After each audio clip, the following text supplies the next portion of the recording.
गौराईचे लाड खरं म्हणजे कालपासून आम्ही करतोय। काल वाजत गाजत सगळ्या गावातल्या महिला एकत्ररित्या सगळ्या एक वेशभूषेमध्ये सर्व वाजत गाजत गौरीला घेऊन आलो।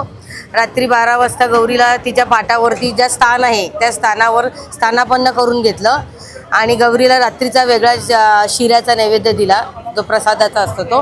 आणि नंतर विविध सगळे मुलांसाठी, लहान मुलांसाठी, महिलांसाठी पारंपरिक खेळ आणि विविध गेम खेळण्यात आले।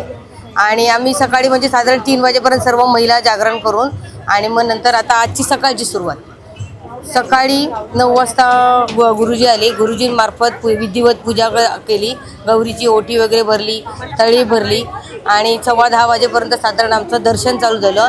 सगळं गावकरी आणि इतर मंडळींसाठी आता दर्शन चालू झालेलं आहे। जो प्रत्येकजण गावातली आपल्या प्रत्येक घरोघरीची गौरीला तळी येते, कोणाची मान्यता असेल त्याच्याप्रमाणे सगळं काय बोललेलं असेल ते सगळं घेऊन येतात। आमची गौरी सर्वांची इच्छा पूर्ण करते। आमची ही नवसाची गौरी आहे सर्वांची। 55 वर्ष